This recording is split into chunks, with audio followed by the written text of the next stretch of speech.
Camp toilet. All right, you guys, I wanted to show you guys this, Adventure Brad. I hope you can hear me over the generator. I've done a whole lot of playing, screwing around in the forest. I've dug a lot of little cat holes, and I pooped all over the place. And as a guy, we could do number one a lot of places that you're not going to get the sex offender thing. Be real careful about that.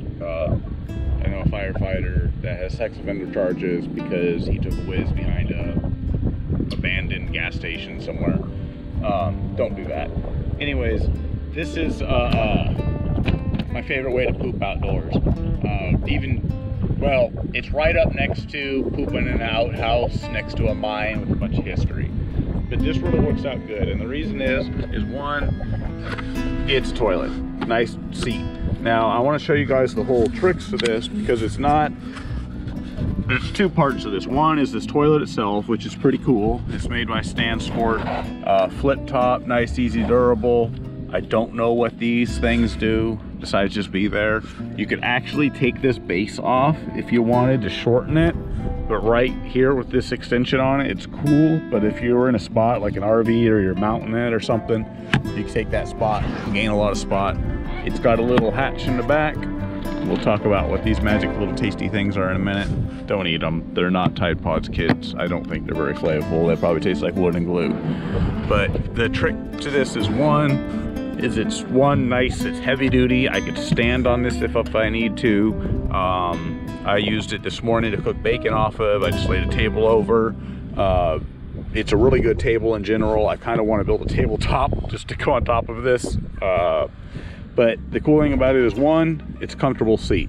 So the StanSport thing, you could do that. The other option, and you could do the rest of this with a 5-gallon bucket with a pool noodler on the top. They even sell, that's a cool shot, that little diving bird right next to Shackleton.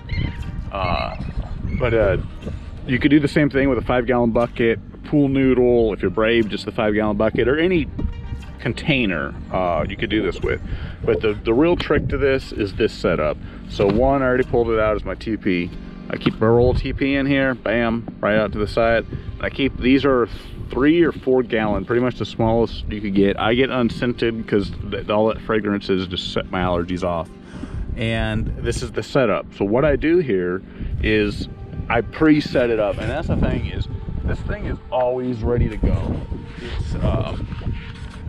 It sits in my garage like this. I don't even use it yet on this trip because the last spot had a porta potty that was pretty dang clean, and it's rare that I even use that, because that's one thing that's really cool about this is I'll be filling the truck up at a gas station and pooping inside of it. And just pull all the shades because I got curtains through it all. You know, why go in a gas station? Why go on the side of the road like if it's windy out or anything else like that? You know, this is really the way to do it. So what I do is I just have it pre-set up, so when I'm ready to go to the bathroom, I gotta stop somewhere, go to the bathroom, I just pull my toilet paper and my bags out, keep the lid down, do my business. Once I've done my business, I pull this bag out, just lift this tube up, pull this bag out, knot it up, double bag it, in the trash can I go. People put dirty diapers in there, or you can put this in the trash can, no problem. Now the trick are these little magic pellets. Now when I pull this out, double bag it and everything, and then I grab the next bag, and I maybe should have been ready to show you guys this, and after I used it.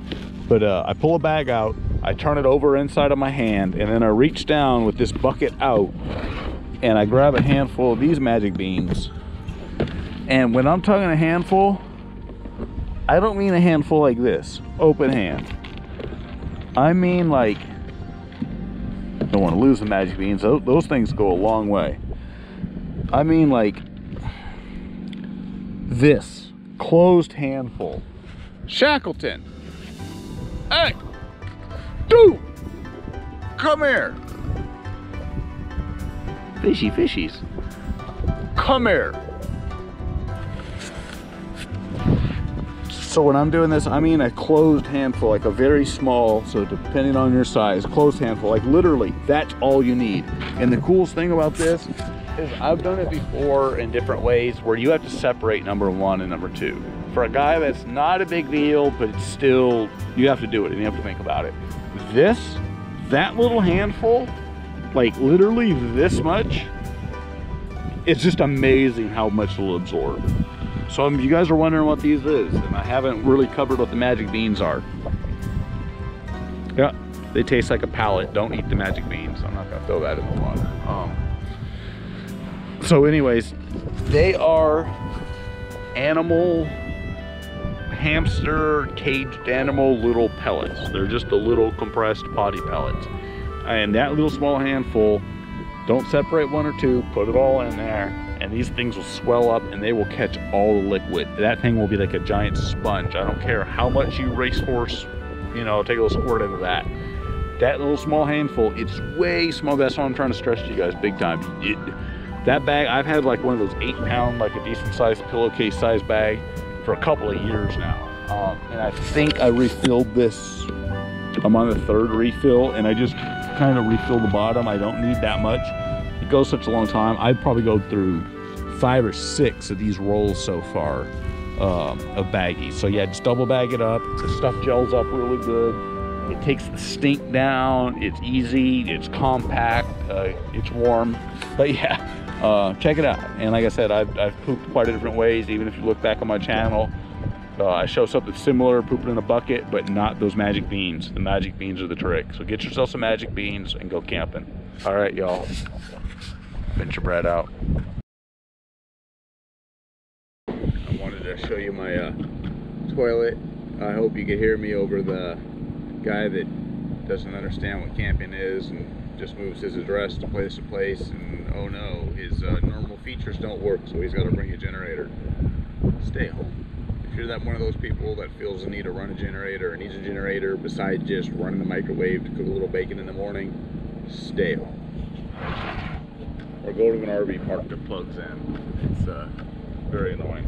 So anyways.